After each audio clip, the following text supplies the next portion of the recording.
পাহাড়ি রাস্তায় দীর্ঘক্ষণ সারি সারি দাঁড়িয়ে থাকছে গাড়ি। পর্যটন মরশুম শুরু হতেই যানজটে নাজেহাল দার্জিলিং। গাড়ি নিয়ে শহরে ঢোকা এবং বেরোনোয় ভোগান্তি পোহাতে হচ্ছে পর্যটক থেকে শুরু করে স্থানীয় বাসিন্দাদের।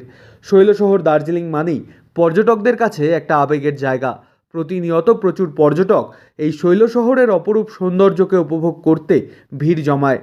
শৈলরানীর কথা মাথায় আসলেই চোখের সামনে ভেসে ওঠে বরফের চাদরে মোড়া অপরূপ কাঞ্চনজঙ্ঘা।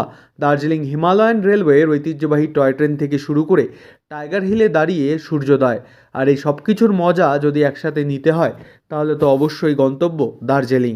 তবে পর্যটনের মরশুমে যানজট যেন ভোগান্তির কারণ হয়ে দাঁড়িয়েছে।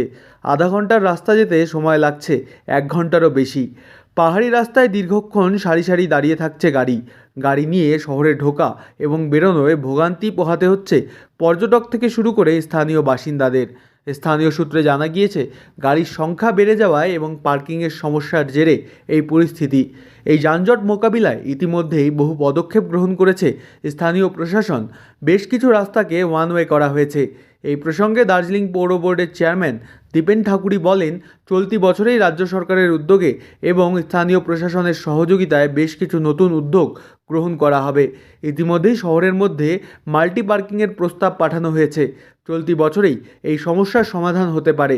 বর্তমানে দূর দূরান্ত থেকে বহু পর্যটক নিজস্ব গাড়ি নিয়েই ভ্রমণ করতে বেশি ভালোবাসে। সেই অর্থে গাড়ির সংখ্যাও দিনের পর দিন বেড়ে চলেছে।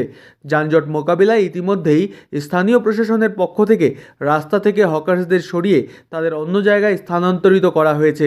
তুলে দেওয়া হয়েছে একাধিক অবৈধ পার্কিং।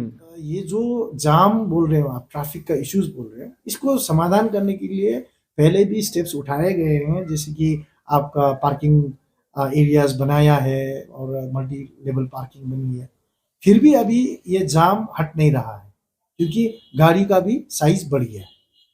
और जब टूरिस्ट इन्फ्लक्स होती है तो टूरिस्ट इन्फ्लक्स के समय में गाड़ी का जमावट ज़्यादा हो जाता है।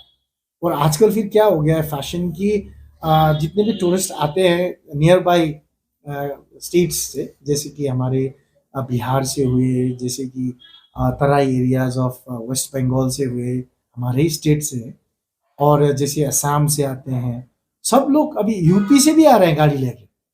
तो आप समझ लीजिए कि एक्स्ट्रा एक स्लॉट ऑफ व्हीकल्स वो आ रहे हैं। ये तो टूरिस्ट, हमको तो वेलकम करना पड़ेगा। तो ये इश्यूज है।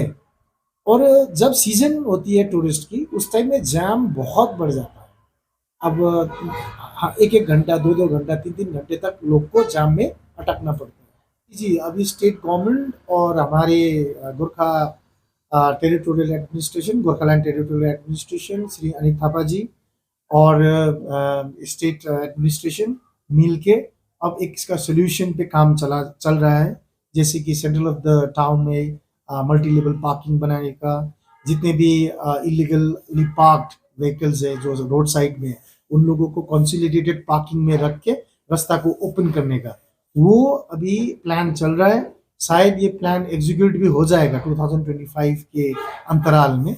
পর্যটক থেকে শুরু করে স্থানীয়দের স্বস্তি দিতে ইতিমধ্যেই বিভিন্ন উদ্যোগ গ্রহণ করতে চলেছে রাজ্য সরকার। পাহাড়ের রানী দার্জিলিং বরাবরই পর্যটকদের শীর্ষস্থানে।